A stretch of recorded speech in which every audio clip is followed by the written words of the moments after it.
Hey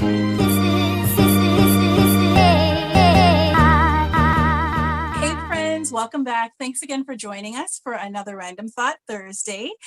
So I'm here again with Genevieve Alao from Corner Counsellor, and we're doing a 4-week series on exit plan. So just as a recap, last week we talked about what exit plans are, what their importance is, whether you need one, and we determined that everybody needs an exit plan. Everybody has experience executing exit plans.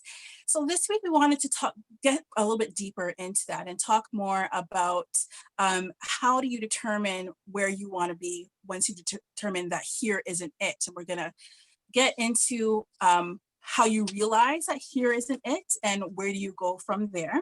So Genevieve, let's talk about this. So first, give a quick intro into who you are, and let's talk about how do you determine where you want to be or when here isn't it. Yeah, absolutely. Thank you so much again, Kalenia. I am Genevieve. I started Corner Counselor a few years back, and I am a registered psychotherapist in the city of Toronto. And I love working with people to enhance and really repair and heal themselves as well as their relationships. So that happens in a therapeutic context where people come in, sit down, we talk. And their lives are, made or improved, I guess we could say. So that's what I do. And part of what I see happening a lot is transition. So people transition from one phase of life to another, and that sometimes involves loss or pain or suffering or simply just a lack of satisfaction with where they're at. And so exit plans are one of the things that people come to me to learn how to do, even if they don't call it an exit plan. Some of them are dealing with breakups or divorce, or some of them are dealing with actual loss if they've lost a loved one. So they have to exit the way that they've been living a life into another way of living that life. And that might require, learning to be single again, or learning to live without a job if they are retiring, right? Learning to live without the structure of having to get up and go to work every day, or learning to live in a different country if they've migrated to Toronto from another country. So basically we're looking at transition, right? We're looking at how they handle those transitions and what they do with the new as they've come out of the old. So Yeah. yeah, that's sort of what I get a chance to be a part of every day. And I Yeah. love to call it a journey because it's a journey of life. And I get to journey with people through some of the most challenging and difficult parts of their lives and see them begin to flourish and find strength and find resilience that they themselves didn't even know they had. So that's the fun part of what I get to do. Yeah. Mhm. Yeah. Um, So we so go came ahead. into this sorry.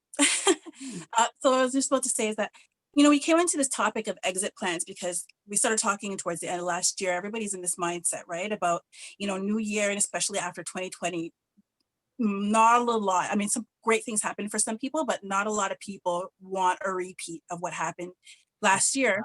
And in general, general people, there's some people that say that they don't really like newness, but nobody really wants to feel stuck. Nobody really wants to feel like they're in the same place for an extended amount of time. And so we're talking about, generating exit plans and how to do so in a healthy, fruitful way. Because you could exit a situation in a not so helpful way. Like you could just lock off everybody and not talk to anybody for the next however many years. But then you would just be repeating. I feel like when you don't acknowledge, especially what needs to go on internally, then you just keep repeating the same behaviors and the same situation.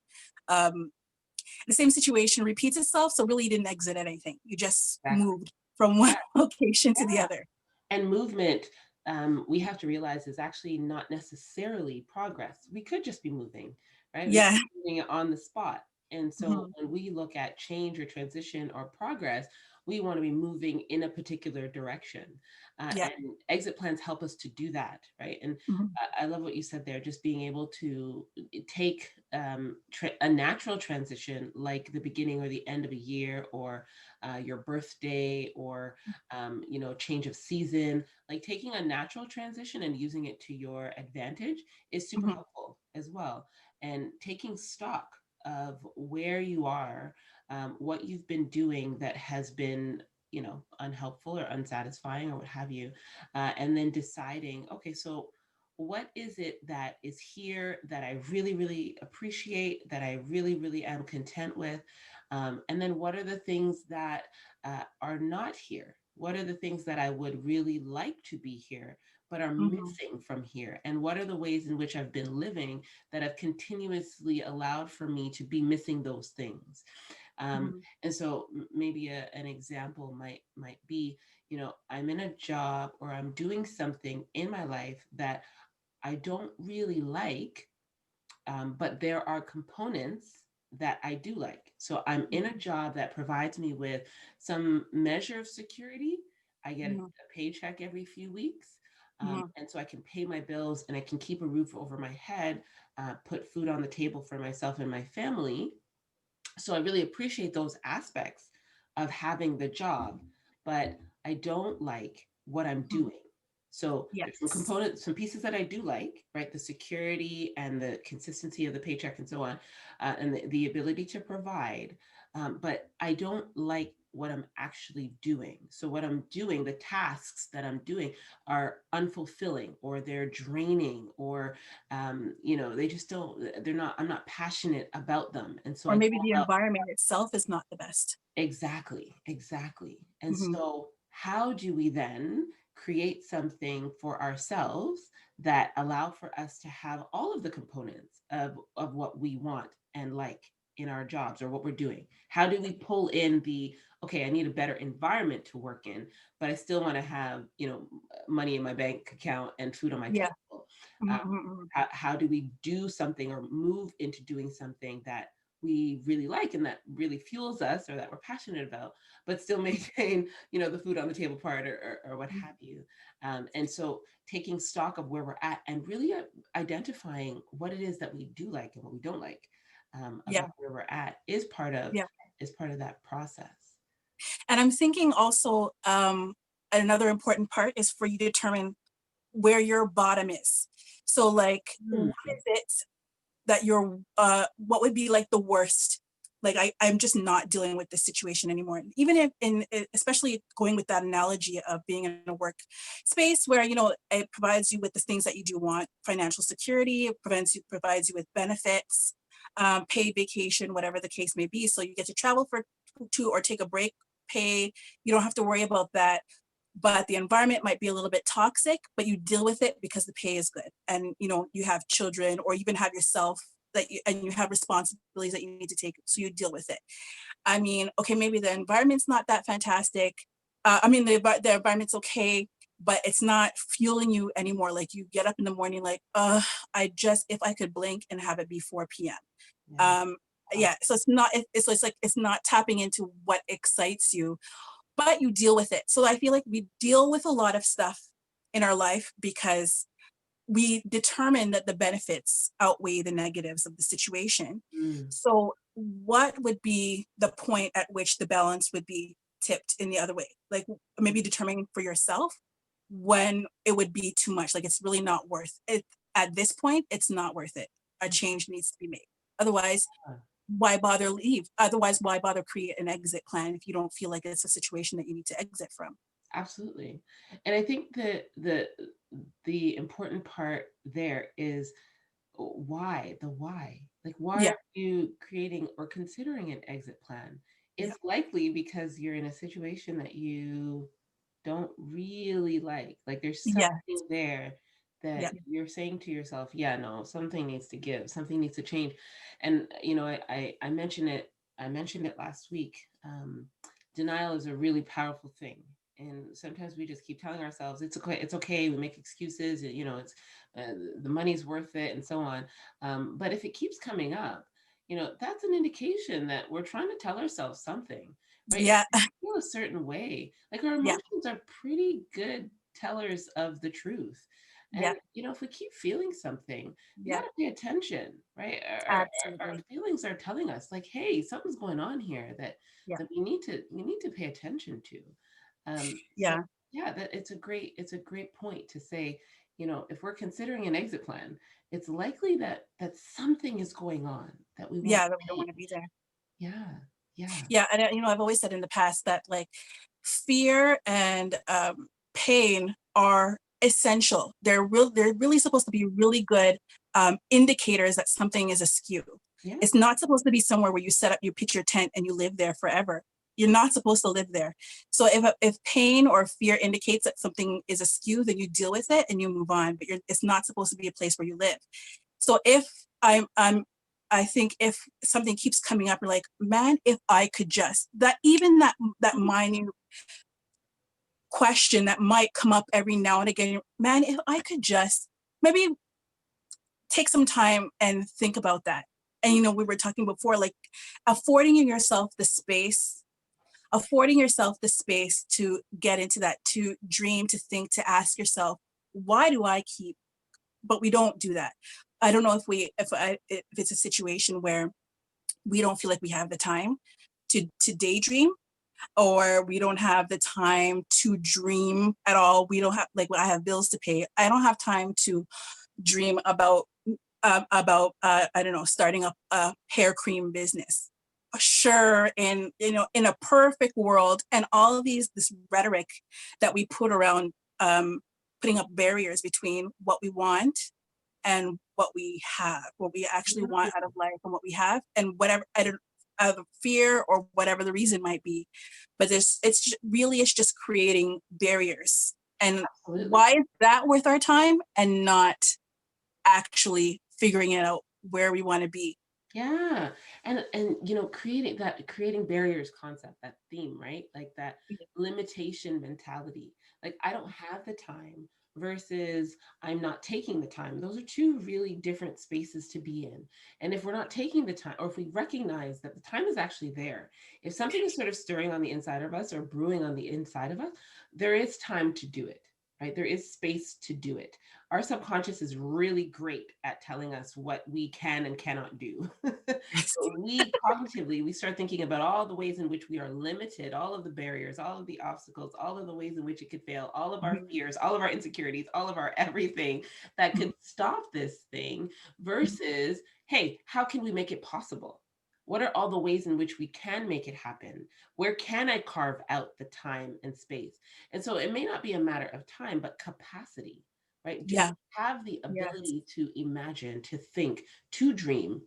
It may not be that we don't want to dream, or we don't want to imagine, or we don't want to attain, but we haven't learned how to. We haven't developed that muscle yet. We haven't been taught, right? And so it might just be a developmental process. Like, where can I learn how to make the time for myself? Where can I learn that I am worth that time? Where can I learn how to begin that dreaming part of life? Where can I Yeah. learn that I am not limited, that there are no barriers for me, but that there Mhm. is possibility, there are ways, and I just have to figure out what those ways are. Yeah, for sure. Right? So it could just be, hey, how do I shift from my deficit mentality to that, growth, imagination, creative, like possibility mentality? Yeah.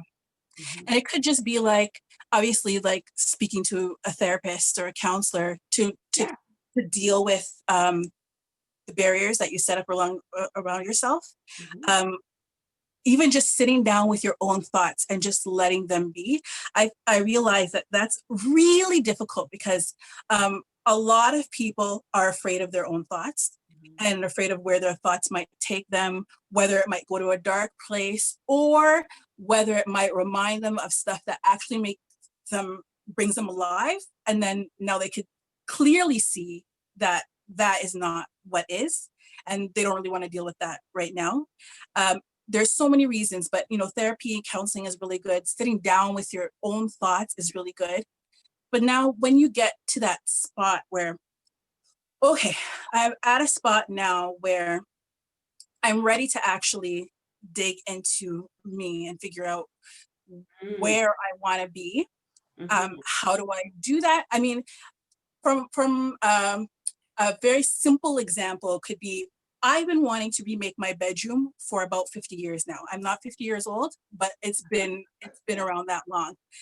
And I'm forever on like Pinterest, or I'm on various home decor sites trying to find, and it's a little bit of information overload because like I don't know what is really my style, what's really not my style. But also sometimes like you go on Instagram and you see people posting pictures about their bedroom, like I would love that. Man, but that would be so expensive. I bet so and so has such a great paying job that she's able to afford all the stuff.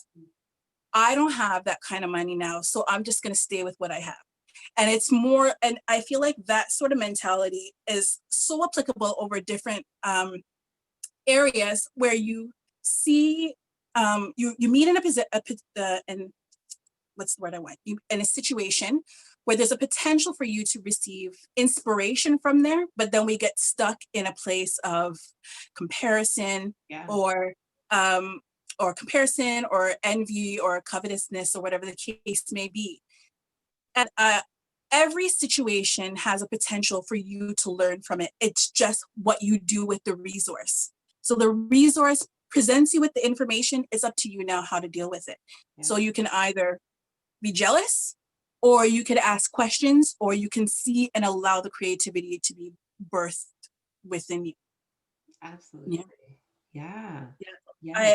Yeah. So yeah, even just to talk more on this topic of taking your cues and your inspiration from the resource versus allowing it to cause jealousy within you. And why is that even an option for Yeah. you? Like, why do you need to be jealous over the bed that Sally has? You don't Well, I even know think if you're gonna like it. it's interesting because we're humans, right? Yeah. And part of being human is experiencing all those emotions. Mhm. And jealousy is a very natural human emotion, right? It may not feel the best, it may not feel great, uh, Mhm. but it is a very natural human emotion.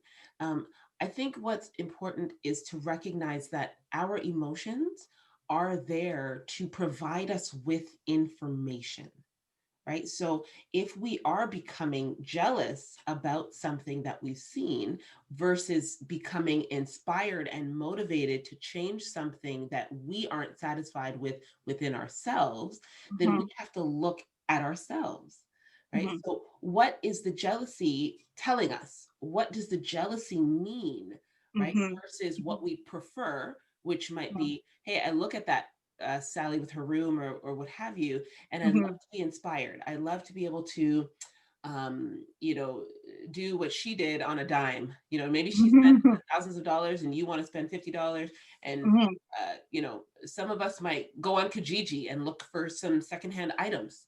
Some of Yeah. us might go to the dollar store and, buy like a cheap item and spray paint it or what have you. Yeah. Right. Yeah. And, or look on do it yourself. And then others might be stumped.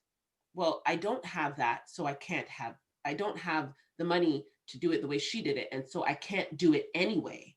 And so we don't see alternatives. We Mm. can't acquire or grab hold of alternatives, and that's sometimes where we get stuck. Mhm. And so what's the jealousy telling us? It may be telling us that we just haven't learned how to interpret that information in a way that serves us as opposed to in a way that harms us or brings us down or burdens us or keeps us stuck or stagnant, right? And so I think it's important what you said about I think you mentioned just sort of staying with your own thoughts, sort of allowing Yeah. yourself to sit with your thoughts. Yes, that can be hard for sure, but it can tell you what is actually fueling a lot of your decisions and choices. It Yeah. can highlight for you, especially if you write them down.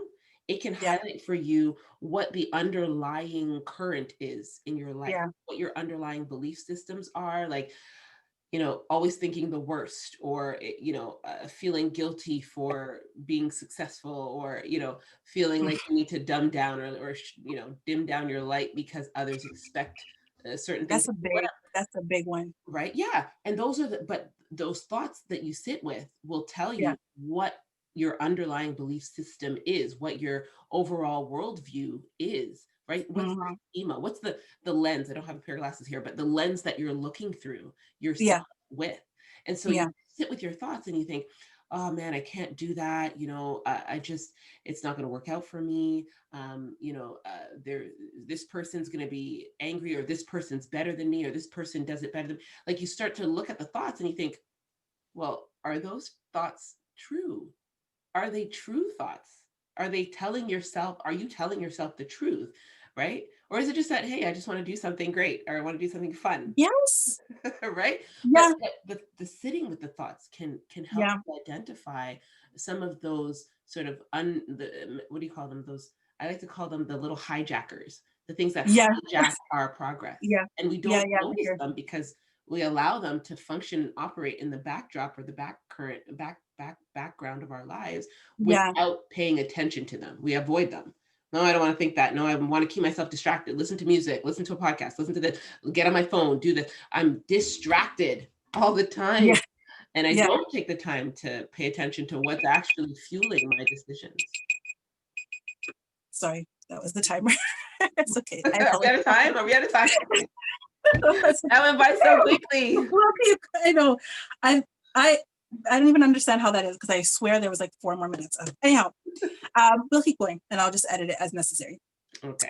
There's something that you said that stuck out for me, and I had to make notes on it. Is when you were comparing like the maybe take and being inspired by what Sally's doing with her bedroom and doing it on a $50 instead of the 500 that she spent, versus you looking at what she spent and be like, well, I can't do that, so I'm just going to do nothing. And I think what really spoke to me in that was uh, what somebody else has isn't necessarily what did I write? What somebody has, the way they have it is not necessarily for you. So maybe you can have Sally wants a new bedroom. Sally got a new bedroom. It might be your time to get a new bedroom too. So in the grand scheme of things, the both of you get a brand new bedroom, but your bedroom is not going to look the same as Sally's, because you are not Sally, and your tastes aren't necessarily the same. Your desires aren't the way that you use your spaces aren't necessarily the same, right? So like your bedrooms aren't going to look the same. Your needs, what you need out of the space, aren't going to look the same. So at least for that. And also, why? So this idea of having to replicate somebody else's life in your own life really just doesn't even make sense. No. And it's sets yourself up for disappointment, because you are not that person. And I don't feel like that was God's design anyway. We were not never supposed to be like, whatever Jen's doing, I need to do for my life. Like, we were not supposed to be the benchmark for each other. We're supposed to be able to encourage and inspire each other to live our lives the way that we are meant to live it. If I was supposed to be Sally, I would be Sally.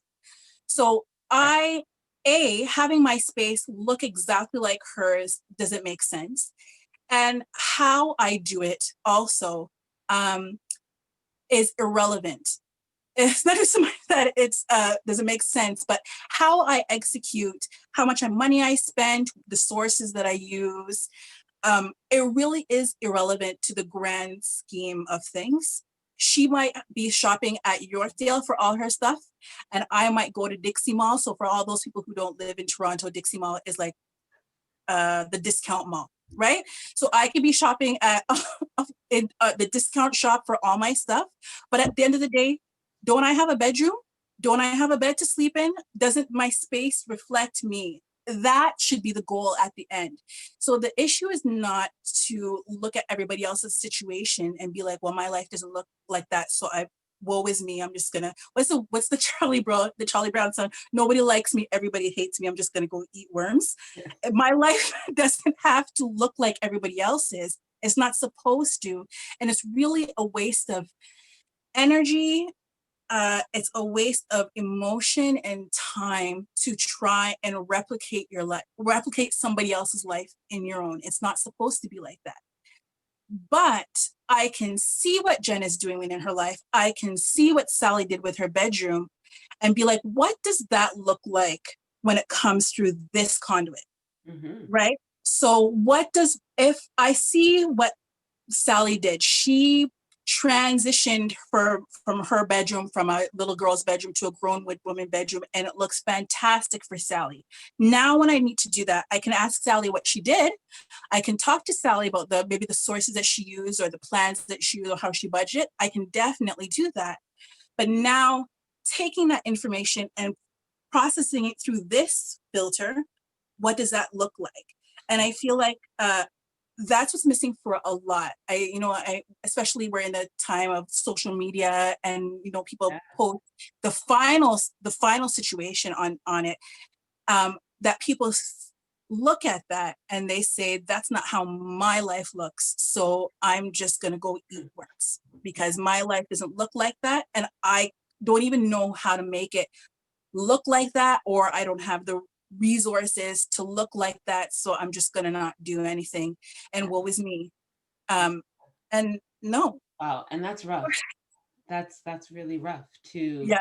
take on that position as it Yeah. relates to self and the things in the world that we're seeing and being and interacting with. Yeah.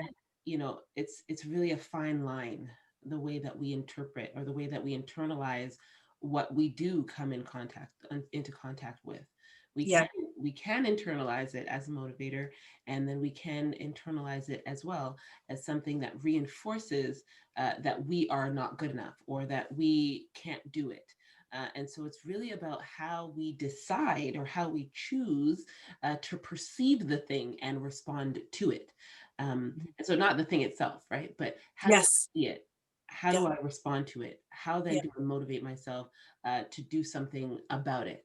Right. So not necessarily why don't I have what she has or he has, but okay, I see that. Now what? Right? What does Yeah. that now mean for me? Right. The what now question is a motivating question. The why Or question, does it even mean anything for me? or yeah, or that's the thing, because you can say, what does it mean for me? Nothing. What does it mean Nothing. for me? Something. The Yeah. why question kind of keeps you stuck. Like, why does she have what she has? Why? Okay. Where does that put But you? that doesn't yield anything that you can work with. Yeah.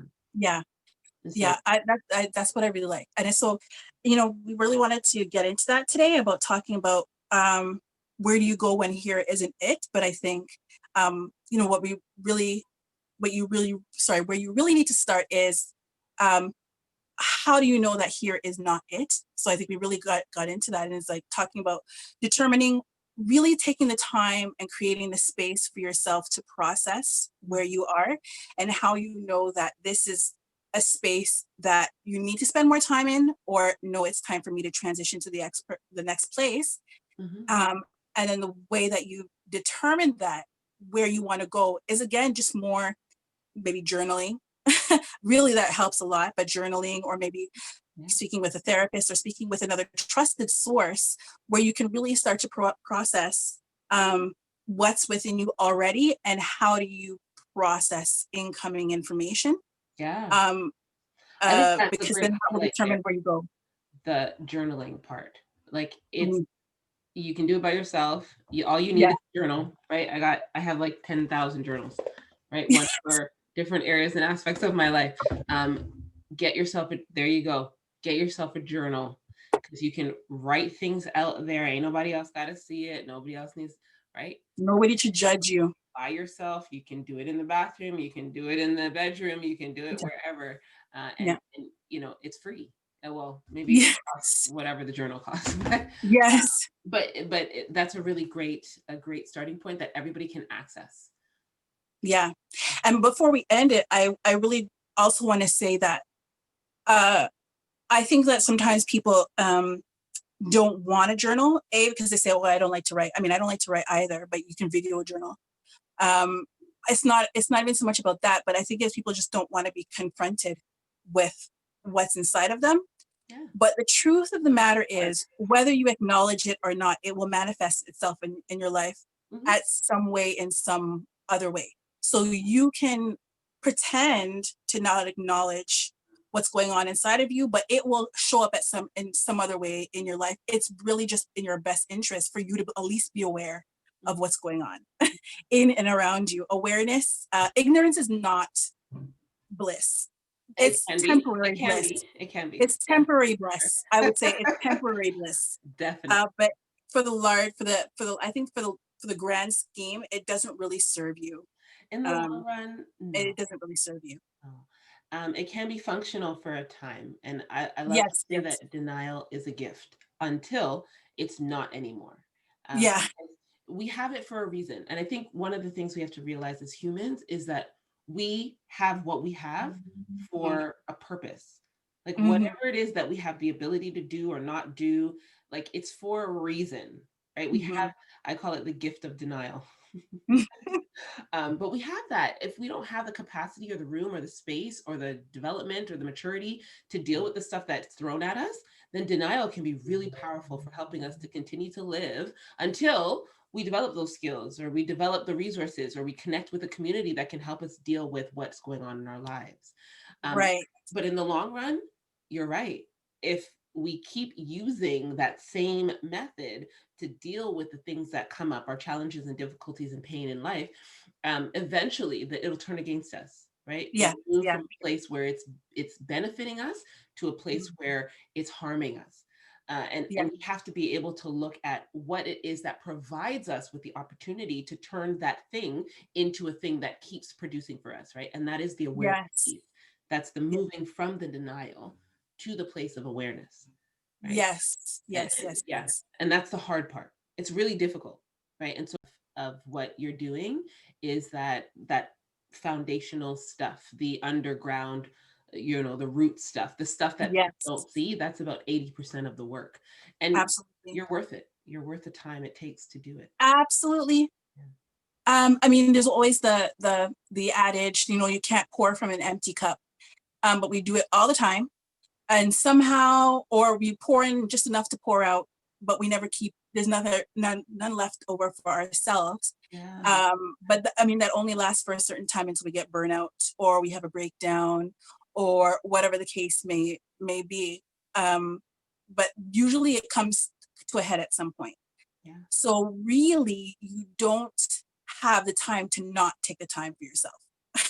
Like you, I don't know if that makes any sense, but it's imperative that you take the time for yourself. You can't give what you don't have. And so if your loved ones are important enough for you to be able to be there for them, then you have to put yourself first. You have to take the time to figure out what it is that you are giving of yourself to other people. What are you giving them if you are not aware of it yourself? So that's what we really wanted to talk about today is, what are your cues? What are your inspiration? How do you process information? And having that certain level of self-awareness will really help you determine where you are and where you want to go. We're going to come back to you next week, next Thursday. And we're going to talk about more in really setting up an exit plan. So really, we've talked about it a lot today, and it starts with a level of self-awareness and introspective work. Okay, now how do you actually walk across the bridge to get to the destination? So that's what we're going to get into next week. But your homework for this week, I really want you to be able to, at least for 5 minutes a day, to sit down with the pen and paper or with your cell phone and record and talk to yourself about where you are. Talk to yourself about what it is that you want. And whatever comes to the surface, just allow it to be there. Whether it frightens you, whether it makes you cry, whether it makes you angry, whatever emotions it brings up, allow them to come to the surface and just be honest with yourself about that, because denial and self-awareness, as we said, really doesn't serve you in the end. If you have any questions or comments, we would love to hear about it. Please post them below. Any insights that you had based on what we said, please post them in the comments below. We love to hear from you. And thank you for spending time with us this week. And remember to live out loud. Bye.